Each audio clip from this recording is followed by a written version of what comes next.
Hare Krishna. Krishna.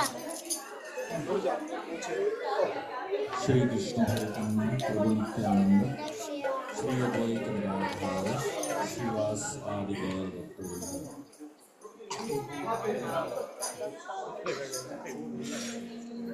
Hare Krishna, Hare Krishna, Krishna Krishna, Hare Hare, Hare Rama, Hare Rama, Rama Rama, Hare Hare, Hare Krishna, Hare Krishna, Krishna Krishna.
Jai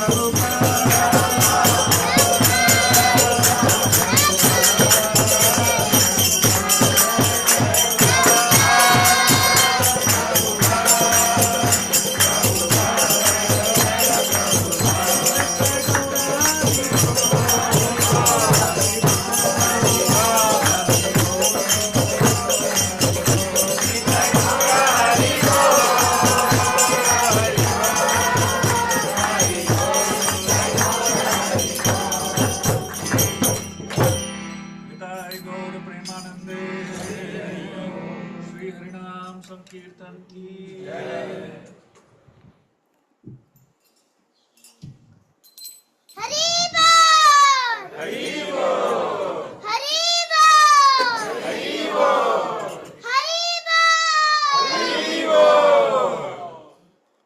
What a grand welcome given by our Chaitanya Prabhu to our dear Shubha Vilas Prabhu. He's here with us today. It is our great fortune. So I'll give it's the introduction about Prabhuji. Dr. Shubha Vilas Das is a lifestyle coach, storyteller, and author. He studied patient law after completing his engineering degree. Oh, sorry, Prabhu. So it is a patent law, I stand corrected. Completing his engineering degree, but finally chose the path of spiritual seeker. He holds a master's in psychology and PhD in leadership from Valmiki Ramayana. Ramayana, the Game of Life, is his best-selling series. He is also the author of Open-Eyed Meditations, Mystical Tales for a Magical Life and Perfect Love, 5.5 Ways to a Lasting Relationship. He has authored more than 50 thought-provoking books. You can witness right here. Everything, pretty much everything is here. And kids, I'm sure you're all excited for these books. Very colorful and so much of breathtaking storytelling. So the focus of his work is the application of scriptural wisdom to day-to-day life and addressing the needs of corporates and the youth through power-packed seminars. In his 11 years of monkhood associated with Sri Radha Gopinath Temple, ISKCON Chowpatty, Mumbai, he has served in various leadership roles in congregational development as well as management. He heads ISKCON Goa, where the congregation has been on a steady growth curve under his leadership. He also heads Tulsi Books, a publishing house for spiritual books. He has delivered more than 7,000 talks. Wow. And inspiring more than 60,000, no, actually 600,000 people across 20 countries in last 12 years. He is a popular guest speaker at prestigious universities Stanford, Princeton, and Massachusetts Institute of Technology, MIT, Boston, to name a few. Apart from Indian Institute of Technology, IIT, and the Indian Institute of Management, IIM, in India. He has also spoken at Intel, Google, Microsoft, Amazon, Samsung at their world headquarters at USA. To know about him, visit www.shubhavilas.com. With that, let's grandly welcome our dear Shubha Vilas Prabhu. Haribo!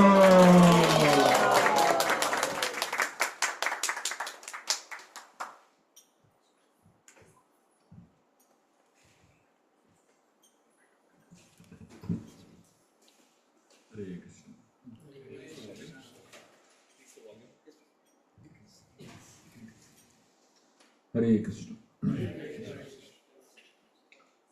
Om Agyantimirandasya Gyananjana Shalakaya Chakshurunmilitam Yena Tasmai Shri Gurave Namaha Shri Chaitanya Navishtam Stapitam Yena Bhutale Swayam Rupa Kadamayyam Dadati Swapadantikam Vandeham Shri Guru Shri Yutaha Padakamalam Shri Gurun Vaishnavamscha Shri Rupam Sagrajatam Sahagana Raghunatam Tam Tam Sajivam Savaitam Savadotam Purjana Sahitam Krishna Chaitanya Devam Shri Radha Krishna Padam Sahagana Lalita Shri Vishakam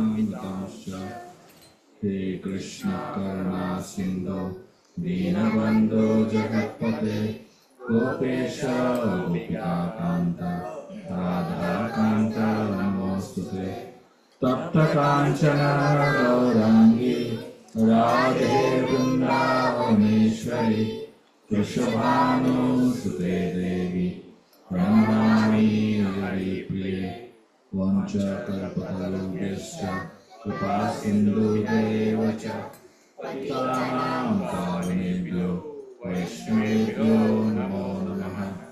जय श्री कृष्ण चैतन्य प्रभु नित्यानंद श्री अद्वैत गदाधर श्रीवासादि गौर भक्तवृंद। हरे कृष्णा कृष्णा कृष्णा हरे हरे, हरे राम राम राम हरे हरे। हरे Krishna. Very happy and honored to be amidst all of you here at Baltimore. That's what the name of the place is? Baltimore. Yes. I get confused where I am sometimes. Every second day I'm moving to a different place, so it's a little confusing sometimes. So today we will be discussing something from the Mahabharata. As all of you know, the Mahabharata is one of the most powerful epics in the Vedic culture, and the Mahabharata is known as the Itihas. The word Itihasa means, Iti means thus, Hasa means it thus happened. That's the meaning of the word Itihas. So essentially, the word Itihas, in translated in English, it becomes history.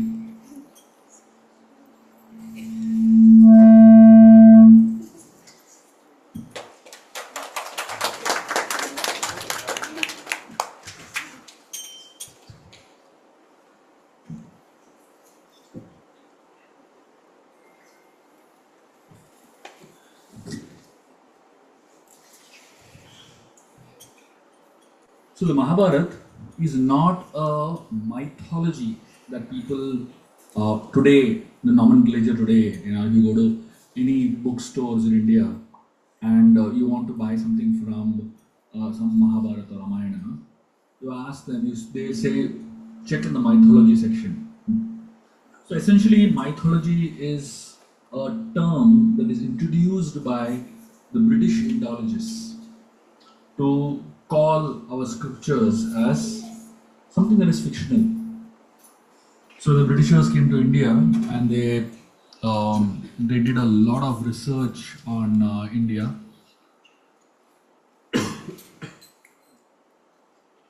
They got to know some facts about the land of India. And there was one British Indologist named Max Muller. I don't know if you have studied of him or heard of him. This guy, Max Muller, he traveled the length and breadth of India for 4 years. After traveling the length and breadth of India for 4 years, Max Muller came to the conclusion that in India, I mean, this is like, we're talking about, say, 70 years back, 80 years back. So Max Muller's study of India was, he said, I've traveled through the length and breadth of India and I have not found a single dishonest person and I have not found a single thief. Can you believe it? Today, every second person is dishonest and a thief, right? So, I mean, and this is not my saying, this is Max Muller and it's recorded in the British Gazettes. And this man, 4 years he traveled length and breadth of India, he didn't find a single dishonest person and a single thief. And he said, this is because everyone here studies Ramayana and Mahabharata. Now you understand what the difference is. Today, if you ask the people of India, at least the Gen Z, the next generation, nobody knows anything about Ramayana and Mahabharata. I once sat with a group of youngsters and I asked them, how many Pandavas are there? They were looking at each other and they said, I think 100. And somebody said, no, there are 7, They just couldn't know, they didn't know how many Pandavas are there. Can you imagine, So this is the plight of today's India. And obviously you'll find a lot of thieves, a lot of dishonest people, isn't it? And Max Muller in that conclusion of his, he said Though if you want to, rule India, and if you want to break, the Indian mindset, he said the only way we can do it is if we make people lose faith in the Ramayana and Mahabharata. So what the Britishers did, they translated. So they essentially did some very simple things. One is they made English education a premium thing. So whoever has English education gets better jobs, gets better opportunities. So that way they introduced systematically English education. And second thing they did was they made food a paid commodity. So that means if you have more money, you can earn more, get better quality food. Just by doing these two small changes in India, they changed India completely. So now, after of many years, almost everyone, most Indians today, they know English. And then maybe they know their own language, and many of them don't even know their own language. But 90%, I would say at least 70 to 80% of those who are in the land of India belong to the educated class of people. They cannot read their own language. They cannot read in their own language. They cannot read in Hindi. Forget speaking of reading in Sanskrit. So all we know, all we can is read English translations. And all the English translations were done by British scholars, Western scholars. So if you study even today, most of the translations done, in those era were in English, were by Westerners, Europeans. They didn't change the story of Ramayana. They only made some small changes to some facts. They started calling it as mythology. That's all. Ramayana, Mahabharata, nice stories they are, but they are mythology. So the moment they termed it as mythology, the genre became mythology. Then in the minds of educated Indians, they started thinking that this is fiction. It never happened. So today, if you talk to any educated Indian, for them these stories didn't really happen. These stories are mythology, fiction. They never happened. And that is why it is very important to reclaim some terms. When we reclaim some terms, those terms actually help us a lot. And I don't know how many of you all have heard of this person called Rajiv Malhotra. This is a very great scholar based out of America only. He has written many books. And one of the things that he talks about a very interesting theory that Western scholars do today. This theory is called the theory of digestion. Like say for example, if a tiger is going to eat a goat, right? So the tiger eats most of the goat, and the little parts that are useless for the tiger, it spits it out. The horns of the goat, the nails of the goat, certain parts of the body, it just throws it out, right? So what the West has done, it has digested a lot of what is Indian scriptures. Like say for example, yoga. Most people today know of yoga from Western yogis, right? All over America you'll find yoga studios, isn't it? And yoga has become like a in thing today, isn't it? Till Modi came and reclaimed it back, saying that yoga is not yours, it is ours. So what they did was, the whole idea of yoga, they digested yoga, they made it part of theirs, and they spat out what they feel is useless for them. What did they spit out? They spat out the whole connection of yoga with God. That they spat it out. This is not something that we can digest, इसको निकाल दो. तो उसको निकाल दिया, तो yoga they're doing all the asanas and all of that, but the essence of what yoga is, the word yoga is coming from the word yujya, which means connection. That means the moment you practice yoga, you're supposed to connect with God, and that connection they removed. This is called digestion, and therefore it is very important for us to reclaim back what is ours. So if the Western world is telling us that this is mythology, you tell them no, this is not mythology, this is itihas. It is not your book, it is our book. Give it back to us, and we want it in the way we want it. there are so many um, attacks happening on Vedic culture, and most of y'all are so innocent, you all don't even know what is happening. In I'm just going to give you some examples, and before I get into the Mahabharata, I just thought I'll give you some context of why I am writing and speaking on all of these things. The fashionable thing today is that Indians from India, they come to America to study about Hinduism. And in America, there are American scholars, PhD scholars, who are experts in Hinduism and who have no background of Hinduism personally.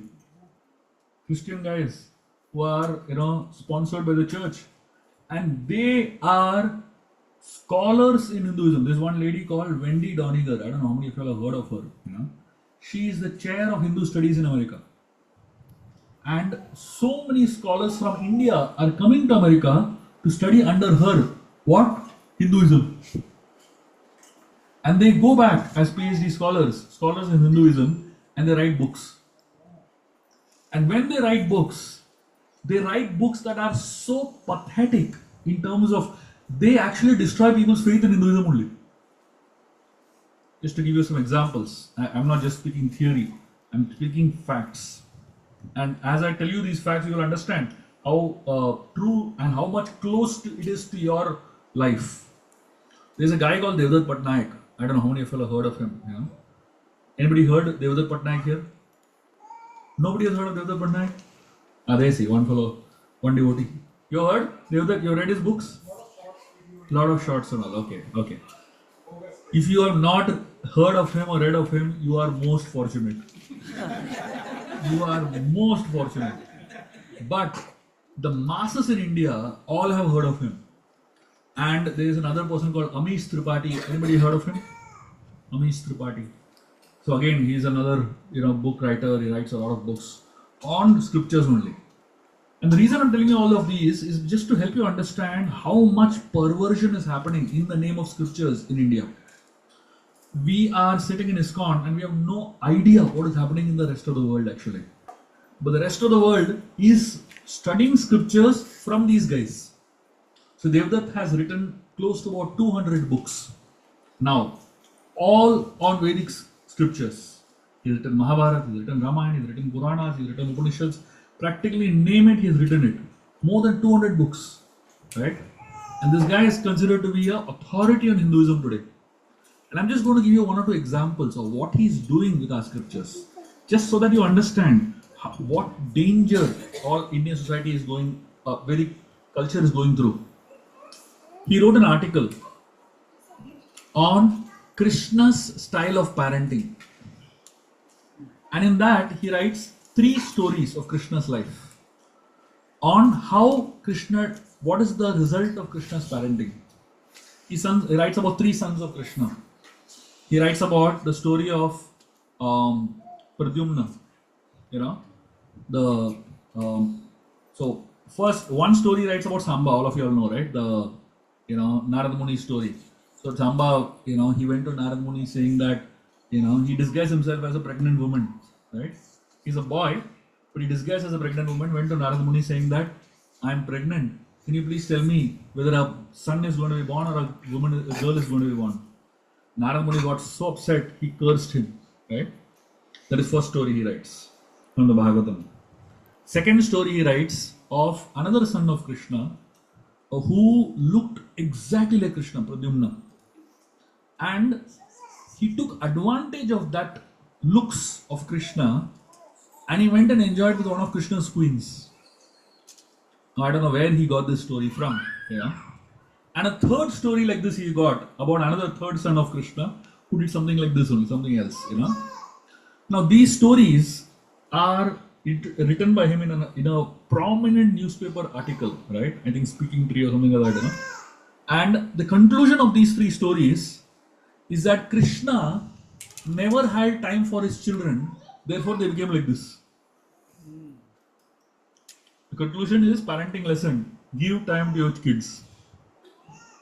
Now, if somebody reads this, what is the impression they're going to have about Krishna, right? And that's not the way it is at all. Let me tell you another story, even more shocking story. This guy wrote a book called Marriage. That is the name of the book. Full book called Marriage. And in that book, he wrote a very important and a prominent story from our scriptures. I'll tell you the story. First, I'll tell you the spiritual understanding of that story. And then I'll tell you what this guy's conclusion is. So, the story is about the sages of Dandakaranya in the forest of Dandakaranya. When Lord Ram came to Dandakaranya forest and he saw these powerful sages of Dandakaranya, the sages of Dandakaranya were so much in awe of Lord Ram and they were so much mesmerized by Lord Ram. They went to him and with great devotion they told him, "We all want to marry you."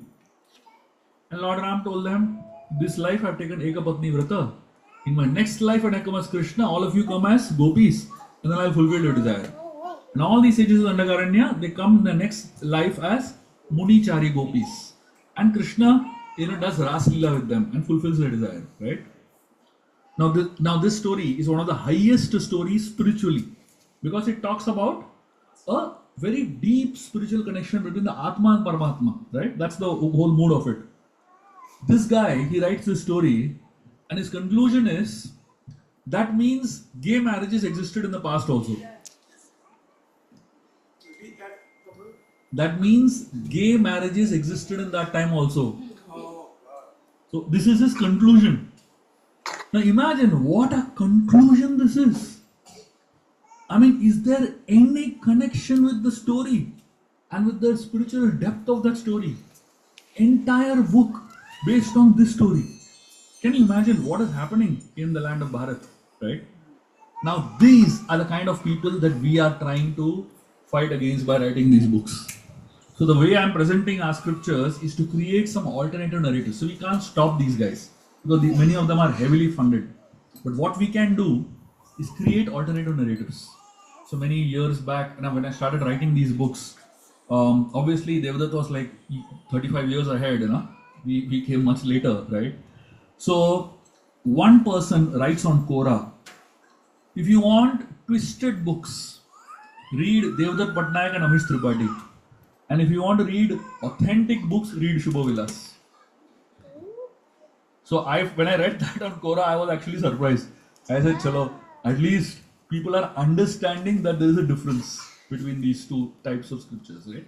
And that's the space at which we are trying to serve and we are trying to preach. So because preaching within ISKCON is the easy part, right? Because everybody is already devotee. So preaching to the preached is the easy part. But our war is with those who are not at all in touch with Krishna consciousness and who are absolutely getting bewildered by these kind of narrations. Amish Tripathi, just to give you some context, this guy is called the rock star of Indian literature. He's called the rock star of Indian literature. The number of books that get sold of his are in millions. Any book that he writes. And he's written something called Shiva Trilogy, which became a very, very famous series. He's written a Ramchandra series, which became very, very famous again, and millions of people reading it. Just to give you some context of what he writes. The first page of Ramchandra series, where he's writing Ramayana essentially, first page begins with Ram eating meat. Not even second page. First page. His story only begins with Ram running behind a deer and killing the deer and eating meat.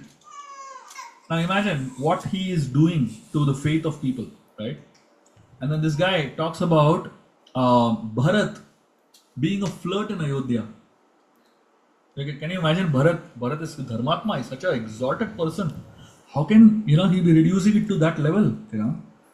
And he introduces a concept known as Nagas. He introduces a group of people called Nagas.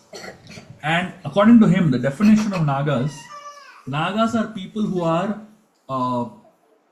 deformed because they have done some sin in the past. They are deformed because they have done some sin in the past. And in that category, he is putting Hanumanji. Can you imagine the audacity of this guy? He's putting Hanumanji in that category of people who are deformed because they have done sin in the past. He's putting Ganeshji in that category, not Ganesh in that category. He's putting Garuda in that category. So he's just trying to explain why they look differently through this strange narration, right? And unfortunately, India is such a tolerant country, they keep quiet and they read these books in millions, right? That's the unfortunate part. I don't understand, either people are stupid or they just don't understand what is right and wrong, you know. So I don't know. Otherwise, how else can you make logic out of this, right? It is not making sense only, you know. So this is what we are fighting against. So what I'm going to be introducing you all to today with a little narration from the Mahabharata is I'm going to introduce you all to a few stories in the Mahabharata where we can learn lessons from it. The one thing I understood about why people read these guys' books, all of these people's book, is because they write it in a way that is very relevant to a modern man, right? They present the scriptures in a way that is very relevant to a modern person. Of course, messing it up totally. So what I thought was we should make the scriptures relevant to a modern person, but without compromising on the authenticity of our scriptures, without compromising on what these scriptures actually talk about, right? So I'm going to share with you all some very beautiful stories from the Mahabharata that will help you appreciate the wisdom that is there in the Mahabharata. Let me begin with a very powerful story of a king who was a part of so this story is told by Kunti to Lord Krishna in the Mahabharata. So there was a king who happened to die in a war. And after this king died, his son Sanjay was made the next king. And this boy was a very young boy. He was a 16-year-old boy, hardly any experience in war, and he didn't really have experience in managing any kingdom. So when he became the king, the neighboring king attacked them, thinking that Sanjay is a weak guy and this is the time we can take over the kingdom. So when the neighboring king attacked, Sanjay obviously had no option but to go for the war, and he fought in the war. And because he was so inexperienced, he knew he's going to lose. And before he lost his life, he ran back to his palace. So his palace was inside a fort, a huge fort. When he reached back to the fort, he saw the door of the fort was locked from inside. He kept knocking on the door, but nobody's opening the door. Then after some time, his mother, her name is Vidula, she came on top of the fort. From top of the fort, she spoke to Sanjay, her son, who is desperately wanting to get inside to be safe. The mother tells Sanjay, you have only two options, and under only two conditions the door will open. The first condition is you come back victorious. The second condition is you come back dead. Either you come back victorious or come back dead. Under no other condition the door will open. And she went inside. Now Sanjay was totally bewildered. He had no option of safety going inside that palace, right? So he had to go back to fight. And Sanjay put his entire focus on fighting the war now. And somehow, because he put so much energy in the war, he actually ended up winning the war. And after winning the war, he came back home. And his mother opened and received him in a grand way. This story is told by Kunti to Lord Krishna. And Kunti tells Krishna, go and tell my sons, the Pandavas, this story. And tell them, just like Vidula gave advice to her son, similarly, I am giving advice to all of y'all. If you come back victorious only. Otherwise, don't come back. Now, what does this story teach us? The story teaches us the importance of the role of mothers in shaping us. How important mother's role is in shaping the mindset of kids. Today, most mothers raise kids to be weak. The kid is having a problem. The mother comes and solves it for them. The kid is struggling with school. Say, don't go to school. Take a break, So instead of us encouraging children to go and fight the world, go and face the world with courage, we are trying to be extra protective of our kids. Like in the Ramayana, when Vishwamitra Muni comes to take Lord Ram with him to the forest, Dasharatha Maharaj kept telling him, no, I can't send my son. He's so delicate. He's a small boy. This is not the right age for him to go. And he gave so many reasons. Marichan, Subahu, they are such powerful people, I can't send them. Vishwamitra said, are you gone mad? How long will you keep your son with you, under your shelter? Someday you have to expose him to the world, isn't it? And Vashishta finally told Dasharath Maharaj, your son Ram is more safer with Vishwamitra Muni than in Ayodhya. Because Vishwamitra Muni has so many missiles and he has such knowledge of weapons that with him, nobody can harm him. So Vashishta said, send him with him, please. So all parents have to do this very important role of preparing their children for the future. Preparing their children for the real world. The real world is a world that always tells more no than yes. Do you get more yes than no in the real world? You obviously get more no than yes, right? You ask your boss, can you give me a hike in salary? What do you say? You ask in a university, can I please get admission in this particular university, Stanford and Harvard? What do you get? No. Obviously you get no, isn't it? I want this job, my dream job. Can I get it? What do you get answer? No. The world will tell more no than yes. And at home, if you tell children more yes than no, you're not preparing them for the real world. You're preparing them for an illusory world. When they go out and they hear more no outside, they get bewildered. They get shaken up. Because they're only used to hearing yes inside, isn't it? So the home has to be a prototype of the real world. If you have to prepare your children for the real world, start at home. And unfortunately, what happens is that most of y'all have come from the land of India, and you'll have probably grown up in a certain level of, less comforts or more poverty or whatever, And now you feel that whatever I missed in life, I want to give my children. Without you understanding that what you missed in life is what has made you today. How you are strong. The reason you are strong is because you struggled, isn't it? And that struggle has value. The Mahabharata talks about palaces and forests. Throughout the Mahabharata, throughout the Ramayana, you will find there is mention of palaces and there is mention of forests, isn't it? Why do you think our scriptures, take the Bhagavatam, take the Puranas, take Mahabharata, take Ramayana, all of them have palaces and forests. Why? Because palaces represent comforts, luxuries, safety, security, and so many things. And forest represents uncertainty, danger, insecurity, loneliness, so many other things. Very often, kings send their children to the forest to learn under gurukuls, right? Why do they? They don't keep their teacher in the home. You never hear of a guru staying in the palace and teaching the children. Now you will hear of that. Now we have private tuitions and this and that. The guru comes home. But traditionally, the children go to the Gurukul in the forest. And why forest? Because forest is a place where you are not going to be comfortable. And in that discomfort, you will actually learn to adjust. When you are in discomfort, there's a lot of uncertainty, you will learn to adjust. And that is how children learn. In the Mahabharata, there is a very beautiful story when Krishna goes to to Hastinapur as a peace messenger. Lord Krishna, he has a very clear plan of what he's going to speak to Duryodhana. And when Duryodhana comes to know that Krishna is coming as a peace messenger, he first only plans that he decides, I'm going to insult the Krishna. He tells all his friends, Karna, Shakuni, Dushashan, he tells all of them, when Krishna comes, none of us will stand up. So when a great person comes, you stand up. It's a sign of respect, isn't it?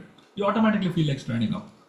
When Krishna came inside the palace of Hastinapur, Duryodhana said nobody should stand.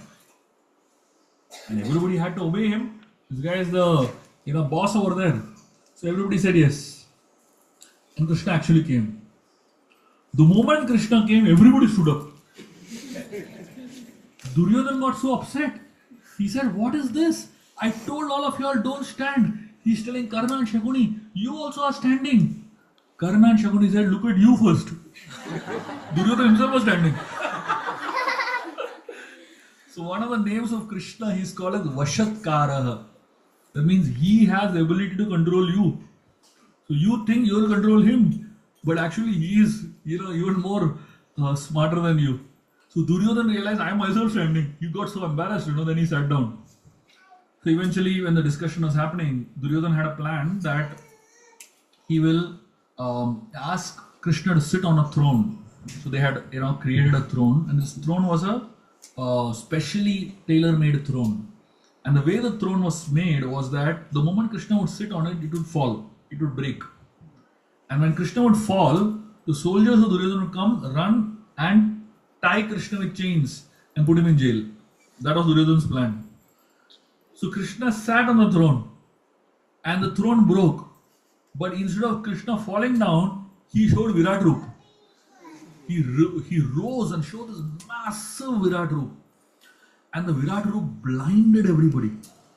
And practically, people were not able to believe what they were seeing. Very few people could actually see the entire Virat Roop, but most people could just see blind light. They just couldn't figure out what was happening. Duryodhana actually saw the Vishwarupa of the Lord. Not just Duryodhana. Dhritarashtra saw the Vishwarupa of the Lord. He was a blind man from birth. Though he was blind from birth, still, Dhritarashtra saw the Vishwarupa of Krishna. When Dhritarashtra saw the Vishwarupa of Krishna, imagine, the only thing you ever see in your life is Krishna's Vishwarupa. What a good fortune, isn't it? Ideally, he should have surrendered that moment only. But don't think just by seeing Krishna's Vishwarupa you will become a devotee. A lot of people in the world, after seeing Krishna's Vishwarupa, also couldn't fathom, couldn't connect. Right? Your heart has to be pure. Adav Shraddha, it begins with that, isn't it? So when Duryodhana saw Krishna's Vishwarupa, he said, "This fellow is showing some magic tricks." He dismissed it. He dismissed the Vishwarupa as a magic trick, right? And Duryodhana, obviously, he was not in a mood to listen. So Krishna said, "See, I have come over here as a peace messenger. The Pandavas don't want to fight, but they have to rule something. They are Kshatriyas. Kshatriyas cannot be beggars. They need to have some kind of a rule." So Krishna said, Pandavas' proposal is, you can keep Hastinapur, you can keep Indraprastha, just give them 5 villages. They are not asking for much. Each one of them will have 1 village. That's all they are asking for. So why the Pandavas chose 5 villages? And Krishna had the names of the 5 villages which Pandavas chose also. The reason the Pandavas chose those 5 villages was because those 5 villages are the places where Yudhishthir was insulted. 5 places Yudhishthir was insulted. It is explained, wherever a great Dharmatma is insulted, that place gets destroyed. So Yudhishthir was concerned about the people of that place. And therefore he wanted those 5 villages. Now imagine, they didn't even want the 5 villages for themselves. They only wanted the 5 villages so that the villages don't get destroyed. So Krishna said, just give them the 5 villages, they will not disturb you all. Duryodhana said, forget 5 villages. I will not even give the space that is needed to put 1 needle. Prick a needle. Prick a needle on the floor. How much space is needed? 1 square foot. Nothing. You can't even measure that piece of land, isn't it? Can you measure the piece of land that is needed to put 1 pin? Not at all. Duryodhana said, I will not even give that much piece of land to the Pandavas. And Krishna realized, talking to this guy is useless. And Duryodhana, he says, I know what adharma is. He says, Janami aham dharmam. He says, I know what dharma is, but I just don't feel like following it. And he says, I know what adharma is, I feel like following that only. There are some people, who are just too naughty, They cannot follow the system of this world. They cannot follow what society says, isn't it? And Krishna then realized this person is beyond repair. And then Krishna walked out, right? Krishna's peace message failed. So if you are trying to preach to somebody, and if you're trying to inspire someone to become a devotee, and they are not able to do it, don't worry. Even Krishna was not able to do it. Preaching in this world is not easy. To make one person a devotee is not at all easy. Very difficult. If Krishna failed to make Duryodhana realize what the truth is, what does speak of you and me, right? All we can do is try. There are many innocent people in this world who will transform if you preach to them. You can't, if you know, don't try to catch the Duryodhans of this world. There are many innocent people in this world who are roaming around. First catch them and try to inspire them rather than wasting time with people who keep on arguing and arguing and arguing and don't really take up the path. The Mahabharata has such fascinating stories. Each one of them have so much wisdom in it. One time, just before the Mahabharata war, Gandhari wanted to meet her son. She told her son Duryodhan that, see, you are going into this war, and I know it's not going to be easy for you to win this war because the Pandavas are very powerful and Krishna is with them. So she said, the only way that I can do for you. So Duryodhan said, please give me your blessings that that I become victorious in the war. Gandhari said, whoever is righteous will win. Dharma will prevail. She knew Dharma will prevail. But at the same time, she had attachment to her son. She was very attached to her son. So she said, see, I can't change the outcome of the war, but I can try to help you. She said, you go and have a bath in the river and come back naked to me. So her plan was to remove her, blindfold. So her entire life, she, did tapasya of closing her eyes, right? Blindfolding her eyes. It is said, tapasya, whoever does tapasya, whatever form of tapasya one does, the power of tapasya is seen in three things. One is your vichar, which means your thoughts. So if somebody has very powerful thoughts, very penetrative thoughts, you should know that person has done a lot of tapasya. The second way in which power of tapasya manifests is vani, your words. So suppose somebody is able to speak really powerful words, you should know that person has done a lot of tapasya in their life. And third is Ashirvad, the ability to give blessings to others.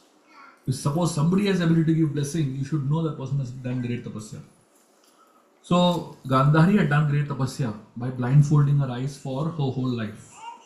And naturally, because Gandhari had done so much tapasya through her eyes became the most powerful organ of her body.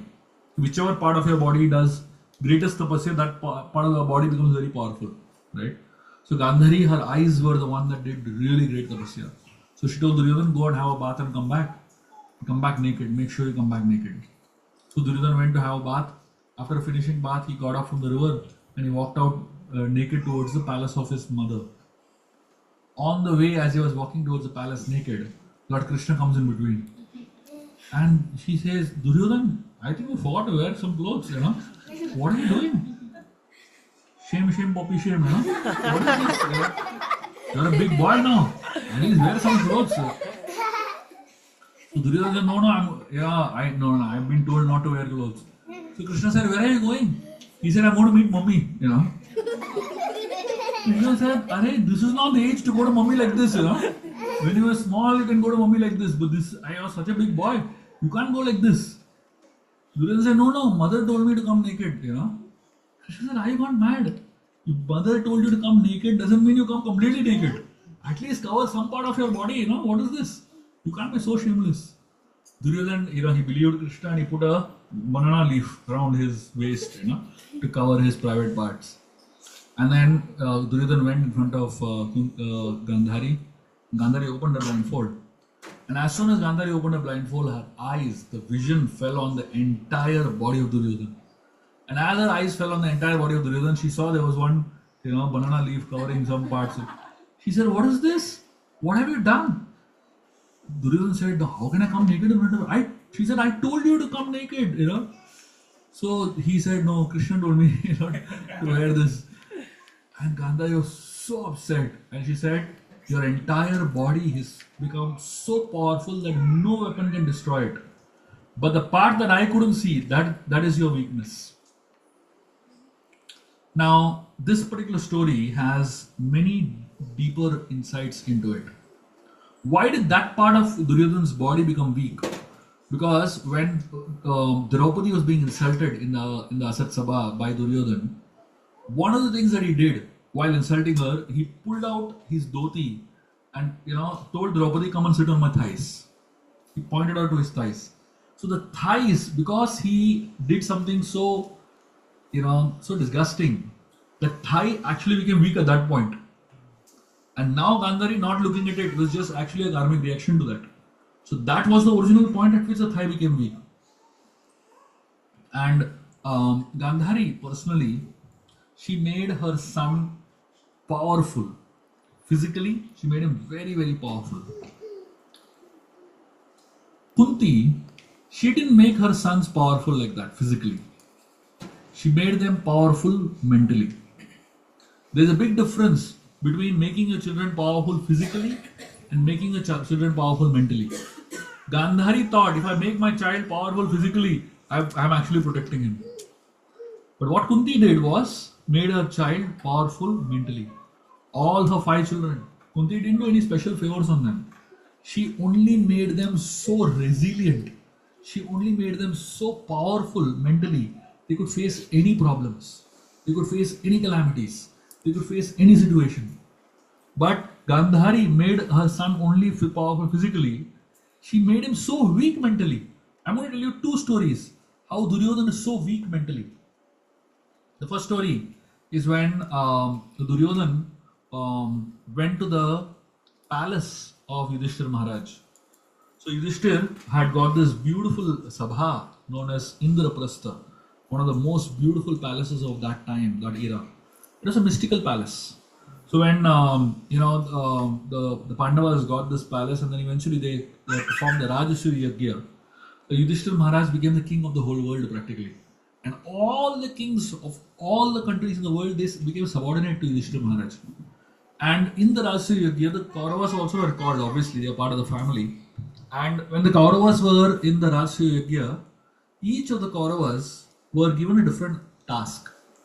When they are family members, so naturally there's a program or an event in the family, everybody in the family does something, right? So each of the Kauravas, all the people who participating, they were given different roles. Like Karna, he was given the role of giving charity. He was considered to be a charitable person, right?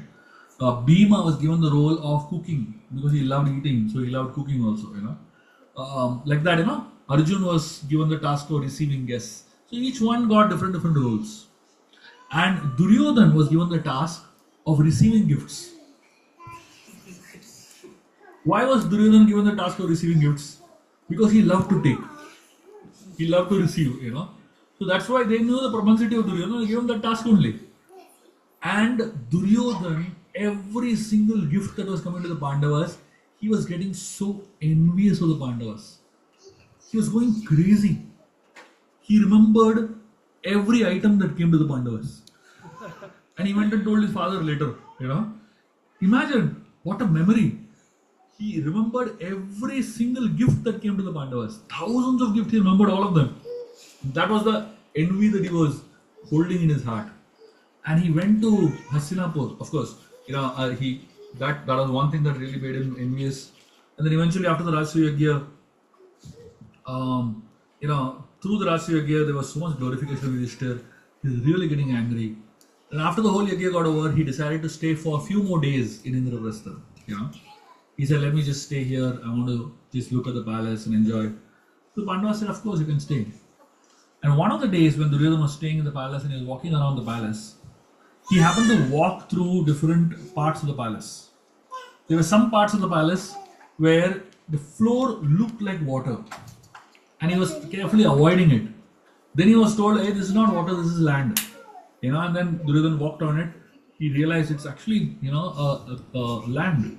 Then he went further and there was actually water over there. He thought it's land and he walked it straight. He fell into the water, And at that point, Bhima, Draupadi and many others, they started laughing so much. Obviously, you're walking into swimming pool, everybody will laugh with clothes on, right? So people laughed. Duryodhana just couldn't handle it. He went crazy. He felt so insulted. He felt so humiliated. He felt so hurt. He went back and he started destroying everything in his home. See, to handle jokes, you have to have some kind of ability to handle humor, isn't it? Not everybody can handle humor, isn't it? Like in the Ramayana, you find Lord Ram. Once he was, there are only two times Ram joked in the Ramayana actually. One was when he was very small. He was playing with his friends, with his brothers, and they were playing with mud balls. So Lord Ram saw Manthara walking by, and he thought it's a good, nice to have some fun with her. So he put a mud ball on an arrow, and he shot the arrow at the hump of Manthara. The arrow hit the hump of Manthara and the mud ball blasted. It didn't hurt her. The mud just blasted. And all the kids were laughing like anything. The mothers were laughing like anything. But Manthara got so offended. That happened when Ram was 5 years old. And Manthara took revenge of it when he was 25 years old by sending him to exile. With some people, you should not joke. They don't understand, humor. The second time Ram joked was when Shurpanakha came, to Janasthan. And Lakshman and Ram, they were joking, with her, right? And the little joke they did, Ram tells Shurpanakha, why don't you go to Lakshman and marry him? He is single over here. Lakshman tells her, you go to Ram only. Why you want to be a servant of a servant? Like that, they were having some little fun. They didn't understand they're having fun with a demon. You cannot, you can have fun with normal people, but you're having fun with a demon. It's very dangerous. And then eventually that became such a bad thing. See, Ram, he only joked 2 times in his life, and both the times he fell in trouble. Krishna joked every second day, No matter how much he jokes, he doesn't fall in trouble. So therefore, there are some people who should not joke. You understand your nature, and you follow your nature. If your nature is to be a serious person, don't try comedy, And if your nature is to be a funny person, don't try to be serious. Follow what your nature is, isn't it? So here, Duryodhana couldn't handle the joke. It was a humor. It was a joke on himself. Anybody else could have laughed it off. See, it's not a big deal, isn't it? If you fall and somebody laughs, it's not a big deal. Just laugh it off. Duryodhana took it so seriously, simply because his mind was not strong. His mother had made him physically strong, but mentally he was very weak.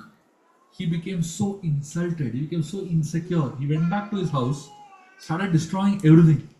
And he goes and tells his father, Dhritarashtra, I want to commit suicide. Dhritarashtra said, what is your problem? What do you not have? You have all the wealth in the world. You have all the comforts in the world. You have all the luxuries in the world. You have all the enjoyment in the world. Why are you so disturbed? You know what Duryodhana says? I am disturbed because they have so much. I will not be peaceful till they have nothing. Only when they have nothing, only then I'll be peaceful. And then Duryodhana and Shakuni came to Dhritarashtra to tell him, get the Pandavas for a gambling match. And Dhritarashtra, seeing his son so disturbed, on the verge of suicide, Dhritarashtra said, just to pacify him, he said, okay, fine, I'll call the Pandavas for gambling. Now imagine how weak Duryodhana was mentally, right? The second story that shows how weak Duryodhana was mentally happened in the forest. When the Pandavas were exiled to the forest, during the exile of the Pandavas, there was a particular day in which Duryodhana decided to go and have a picnic in the forest. Now, the forest is a huge forest, right? It runs miles and miles and miles. But Duryodhana chose a picnic spot which was outside the house of the Pandavas. Now imagine, why his idea was not to have a picnic at all. His idea was just to show the Pandavas, you all are suffering, I am enjoying. That's all. He would not. His intention is not to get joy from the picnic. His intention was to get joy from seeing them suffer. And therefore he chose that picnic spot. But unfortunately for Duryodhana, before he reached there, the Gandharvas already reached there. And the Gandharvas already having a picnic there with Apsaras and all.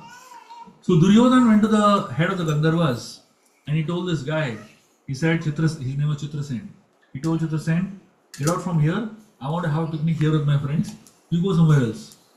The Gandharvas told him, see, we came here first, you go somewhere else. Duryodhana said, this forest belongs to my father, get out from here, The Gandharva said, we don't care for your father, And Duryodhana and the Gandharvas had a massive fight. In the fight became so intense that eventually all the friends of Duryodhana ran away. Karna, Shakuni, all of them ran away. Dushashan, leaving Duryodhana alone over there. And the Gandharvas tied up Duryodhana like an animal and threw him on the ground. Duryodhana was miserable. At that time, one of the soldiers of Duryodhana ran to the other side of the river where the Pandavas were living. And he told the Pandavas that Duryodhana is tied up by the Gandharvas. Arjuna and Bhima became happy. They said, very good. What we wanted to do, the Gandharvas have done, So, this soldier went to Yudhishthira Maharaj. And Yudhishthira said, no, go and rescue Duryodhana. Arjuna said, what are you saying? Why should we go and rescue him? Yudhishthira Maharaj told Arjuna and Bhima that between us we are 5 and they are 100. But for the rest of the world we are 105. So he said, go and rescue Duryodhana. So Arjuna and Bhima go and fight against the Gandharvas, defeat the Gandharvas and rescue Duryodhana eventually. The Gandharvas leave from there and Duryodhana is there tied up like that. Now Duryodhana, Arjuna and Bhima try to untie the knot of Duryodhana. But no matter how much they tried, they were not able to untie it. Because a knot was tied by a higher being, Gandharvas, right? So if a knot, like in Damodar Leela, Yashodamai ties the knot, anybody lower than Vatsalya can't untie the knot. So when Sakya, the kids who were in Sakya, they were trying to untie the knot, they were not able to untie. So you need somebody higher than Vatsalya or at Vatsalya to be able to untie. So here Duryodhana was tied by the Gandharvas. So he was trying to get out from the thing, and the Pandavas were trying to open, they were not able to open. And that's when somebody told the Pandavas, the only way this knot will open is either the Gandharvas come back and open the knot, or there should be a very pure person who puts his foot on Duryodhana's head. If a pure lady, a very chaste pure lady puts their feet on Duryodhana's head, then the knot will open. So then they called all the Kaurava ladies, Duryodhana's wife, Karna's wife, all of them had to put their feet on Duryodhana's head. And the knot was not opening only. Whoever came, they were trying, everyone tried to put their leg on Duryodhana's head. The knot was just not opening.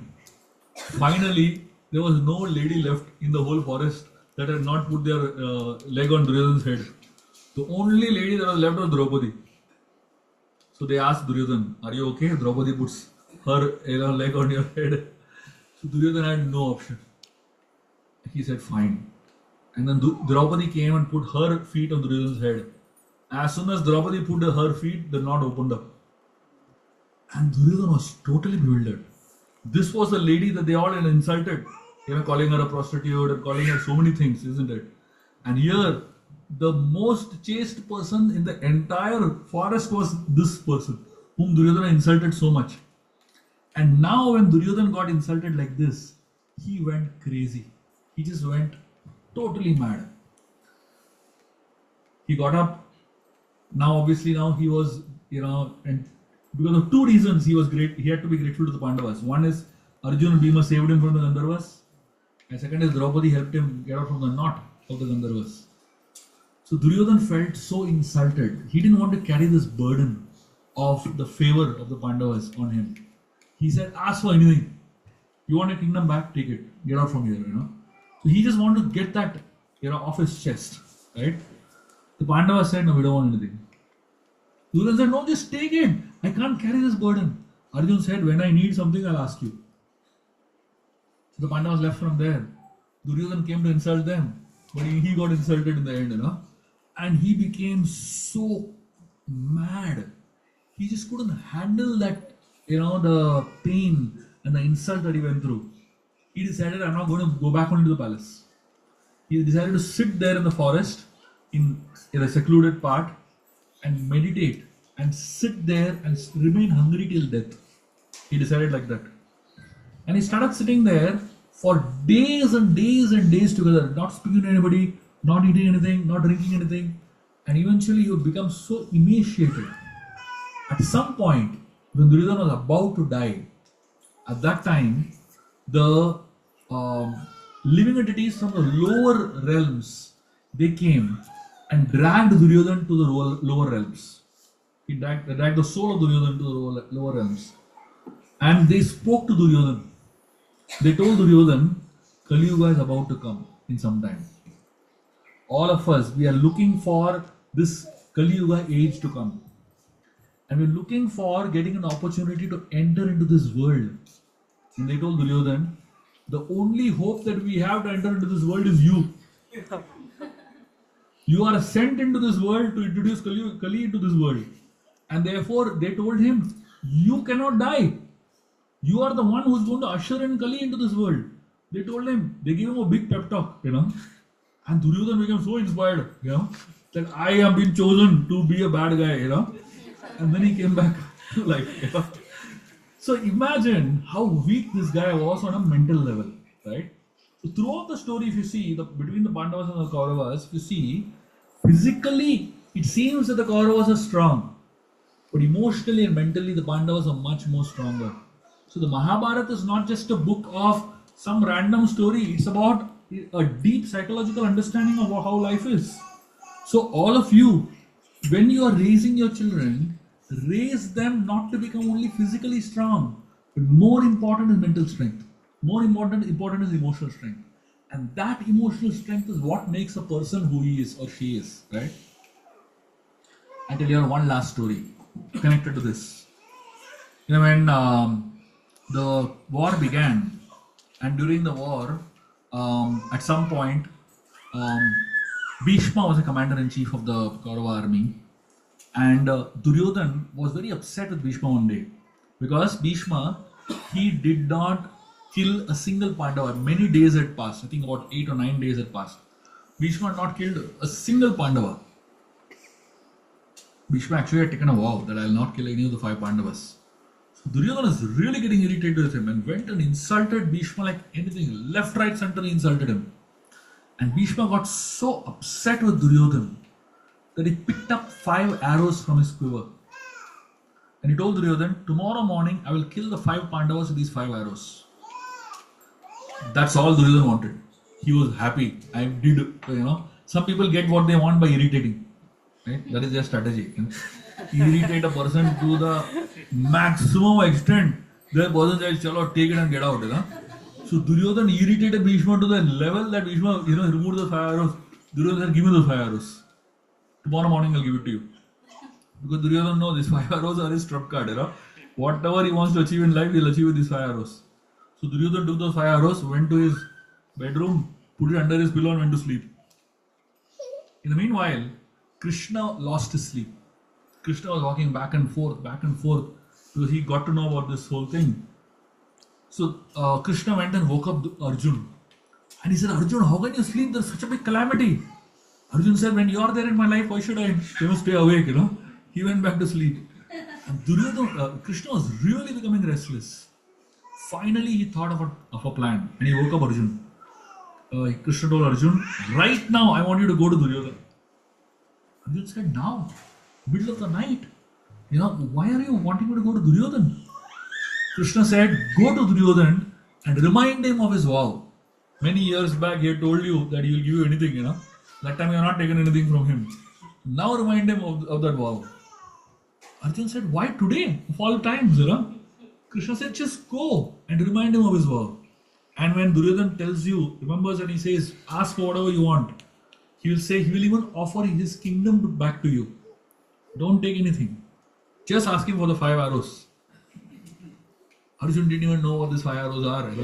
He went to Duryodhana and he, knocked on his door in the middle of the night. Duryodhana woke up. He was bewildered to see Arjun standing there. He asked him, "What do you want in the middle of the night?"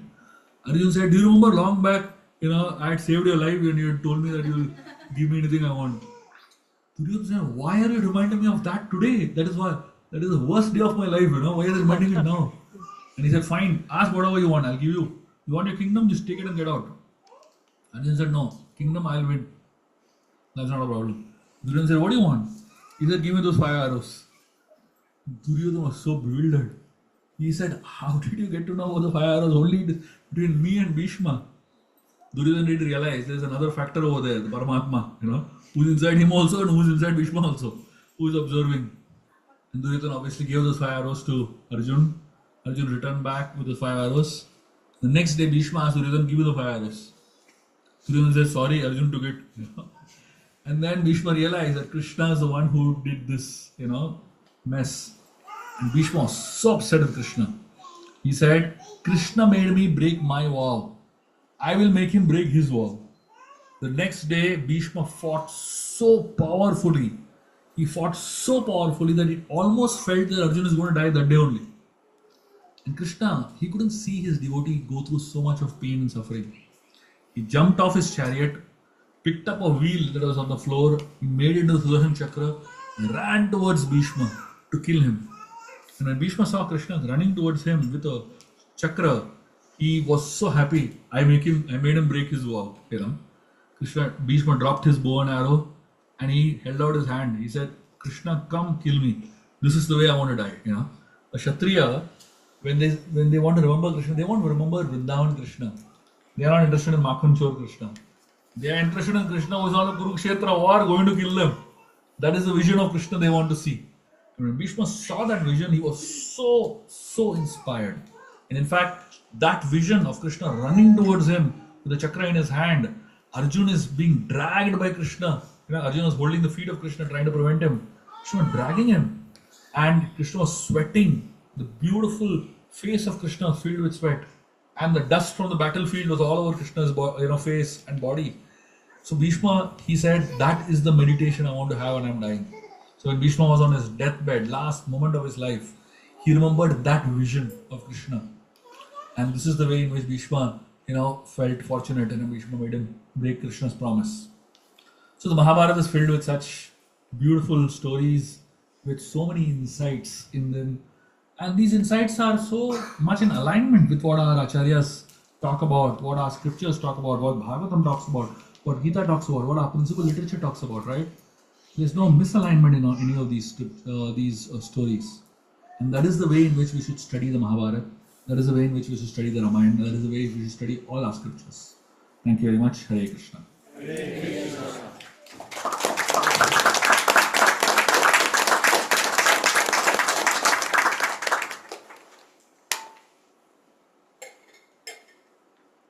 So before we take on the question answers, I can definitely have some discussions and questions. I want to quickly introduce all of you to the books. Or maybe we can just take one or two questions, and then I can introduce the books. Anybody has any quick questions? One or two questions?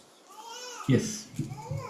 Thank you, Prabhu, for this amazing session. It was good to hear so many different stories, how they connect with each other. You talked about mental strength and physical strength, and how in the past they would send their children into the forest so they can build that mental strength. Nowadays we all live in luxury. Yeah. There's very little austerity you have to perform in the world that we live in. How do we cultivate that mental strength? Yeah. Yeah.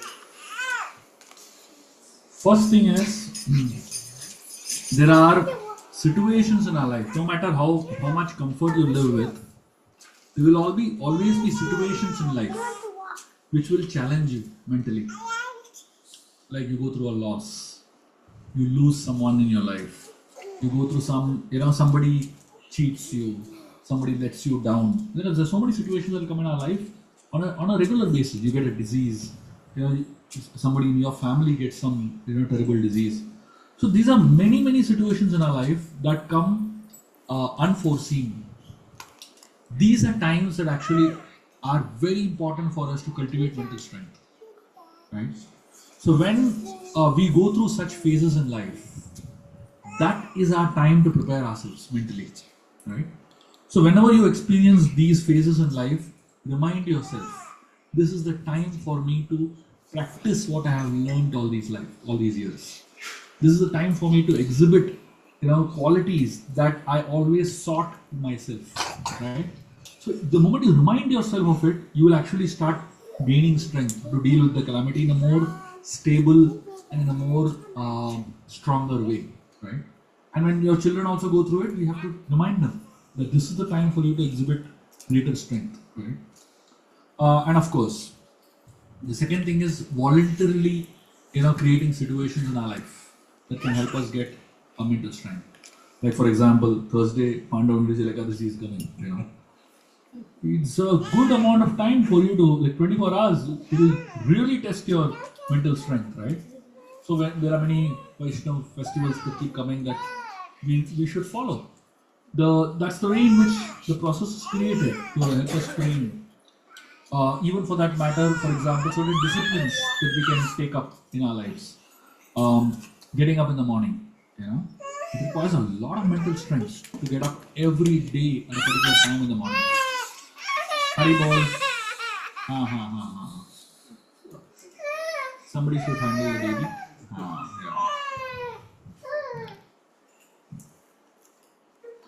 So there are times in the morning, like getting up early in the morning, very important for us to cultivate mental strength, right? Every day your bed tells you to sleep little more. Your blanket is inspiring you by hugging you, so nicely, And the land of America and the environment doesn't really do any help to help you get up, So the way your houses are designed for comfort, isn't it?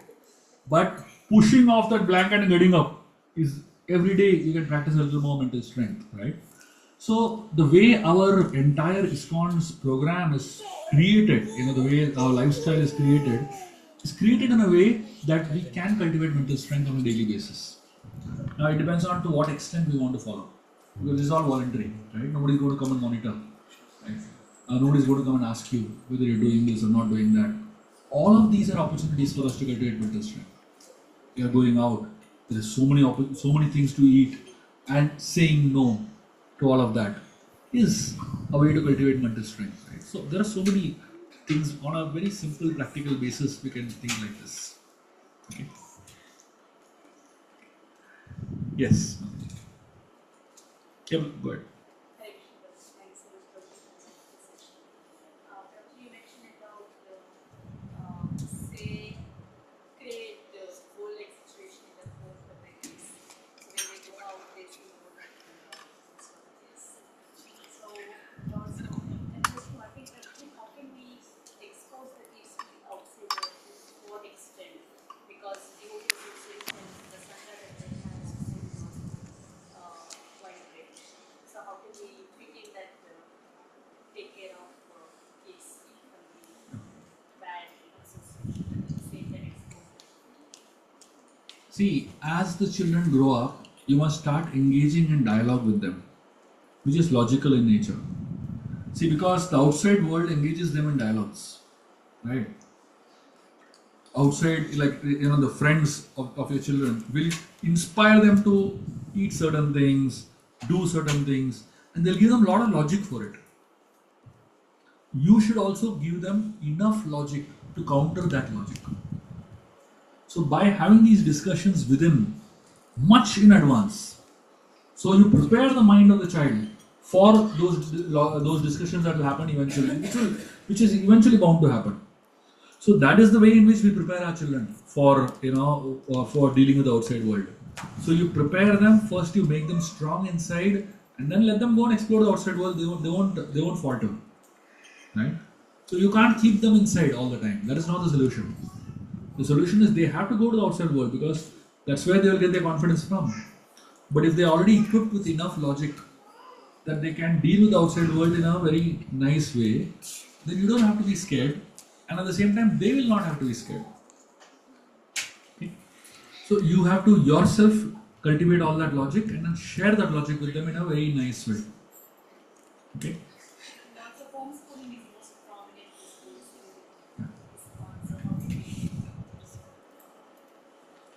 what's your opinion? Yeah, if parents have time and they are intelligent, they have the ability, they should homeschool. Absolutely, not a problem. But it's just that if you take on the responsibility, you have to really be serious about it. You have to really be serious about it because the future of your child depends on your seriousness. Okay. I'll quickly introduce you all to my books before we go do more questions. So now, we have almost about 51 books practically, So usually we just have a bookstall and, people come and buy books, but Nowadays, what I've realized is that just putting a bookstore is not enough because people don't know what is what, right? So I make a 5 minute, 10 minutes formal introduction to my book so that people have a more informed way of looking at these books.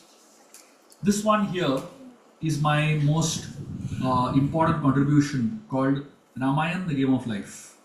This is a 6-volume series which has 6 books on the Ramayana. Each book is one kand of the Ramayana. And the way these books are written are in a very engaging way. So it reads like a novel. When you're reading this book, you will not feel you're reading some heavy philosophy. You'll feel like you're reading a mystery novel. But throughout the book, there are many lessons that you can apply in your life. So each book has almost 200 to 300 life lessons that you can apply from the story of Ramayana in your life. So that's how this whole book is. I highly recommend all of you to have an entire series of Ramayana in your libraries. The next book I would like to introduce you all to is a book called Open-Eyed Meditations. वहाँ पे ना नीचे, that side, the whole set that is there. Yeah. Just pass on the whole set. So this is called Open-Eyed Meditation. This is one of my favorite books and one of my best books. This book has 64 chapters in it. Each chapter talks about one aspect of life seen through the lens of Ramayana and Mahabharata. So this book is a very practical guide book. So any problem you have in life, there is a solution in this book for it. The next book I would like to introduce you all to is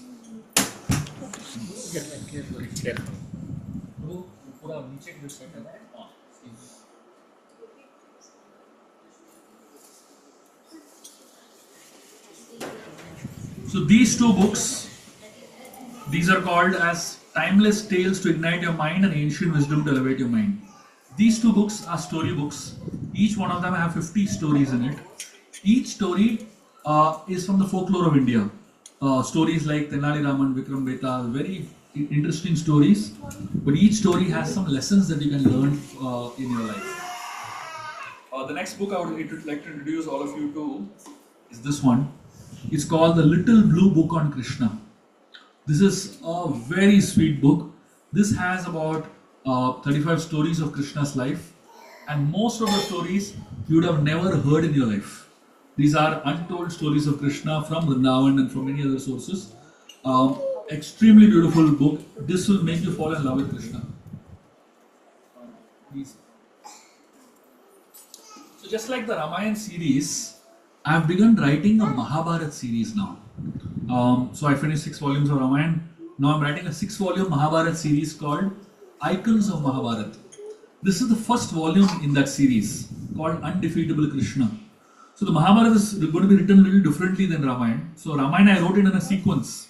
With Mahabharata, I'm going to write at least 25 books on the Mahabharata. This is the first series of the Mahabharata called Icons of Mahabharata. This will have 6 characters of Mahabharata. Each book will have 1 character. So this has stories of Krishna from the Mahabharata. His stories, and then second half of the book is his teachings. Like that, books on Arjun will come, Vidur will come, Bhishma will come, Yudhishthir will come, and then Kunti will come. So those will be the 6 books in the sequence.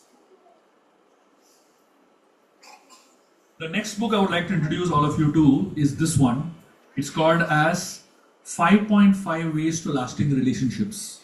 This book has 6 love stories from our scriptures, like Nala Damayanti, Shakuntala Dushyanta, Satyavan Savitri, very famous love stories. These stories talk about how people fall in love, but more importantly, how they stay in love for life. So in today's world, when there is love at first sight and divorce at first fight, this is a very important book and it's a good guidebook to have. Anybody who is married, who is about to get married, who is considering marriage, please read this book first. This is another very interesting book called Nam Ramayana. This book has 108 names of Lord Ram. And through the 108 names of Ram, the entire Ramayana is narrated, right? So a lot of people chant the Nam Ramayana every day. And that they get the benefit of chanting the entire Ramayana actually. So this is a very beautiful book on meditating on Lord Ram's names. In addition to this, give me these two. So this is a book on Hanumanji. This is called Chronicles of Hanuman. This has 90 stories of Hanuman's life with lessons in it. Similar to this book, there's another book called Hanuman Chalisa. I don't have a sample of it here, but if you are placed an order, the books will come. Hanuman Chalisa is again one of my very, very important contributions. All of you chant the Hanuman Chalisa at home, but this book talks about how every word of Hanuman Chalisa can be understood through a story of Hanumanji. So this book actually became one of the number one bestsellers on Amazon for months together. You know, months and months together, it was number one bestseller on Amazon. It's a very beautiful book to have. It will make you fall in love with Hanumanji and Lord Ram. This is a book on Lord Shiva. For those who want to understand Lord Shiva from a Vaishnava perspective, this is very beautiful stories on Lord Shiva.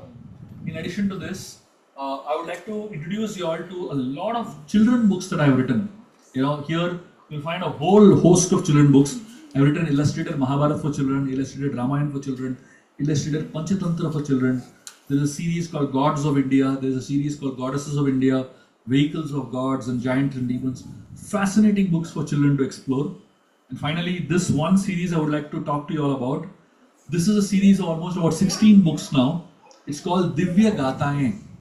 Just like Amar Chitrakatha 100 years back was written, and I'm sure many of you would have read Amar Chitrakatha in your life, right? So it's from small comics which have single stories. So these books are today's rendition of Amar Chitrakatha. You know, there's a publisher that approached me to write a series called Divya Gataएं. So this publisher wanted me to write about 700 books of this type. I have already written about 50 books, you know, of which 16 have got published already. But you can expect the world is going to get flooded with hundreds of books in the near future, you know. So this is a very interesting series to go through. It will introduce you all to different stories of scriptures, especially for the young kids, to familiarize them with the scriptural stories, and of course, very beautiful illustrations, modern style illustrations. So it reads like a graphic novel with lessons in it. So I highly recommend all of you to please get an entire set of all of these books. This is like a library set for you to have. The entire set costs about $500, but each of these books are also individually available. Whoever wants whichever book and you want to take the whole set, you can just place an order here. So we don't have many books. We only have one sample of each of them for you to come and just have a look at it. But if you place an order, the books will come in about a week's time. So Prabhuji will get the books and then he will make sure it comes to all of you. Okay. I would like to end with one small thought. Going forward, I want all of you to take a vow that whenever you go to any parties, functions, marriages, whatever you go to, never give anything else as gifts except books.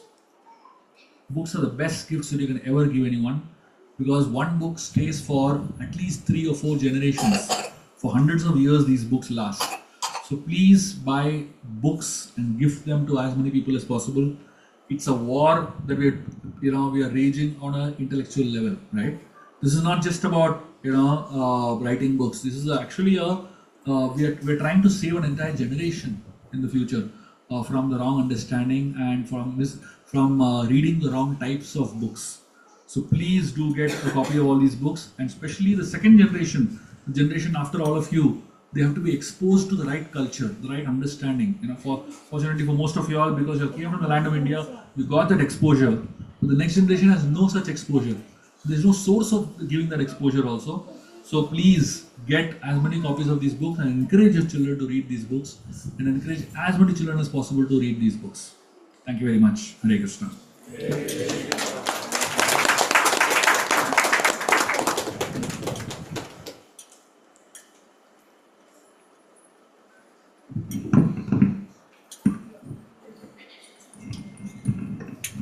Thank you so Vilas Prabhuji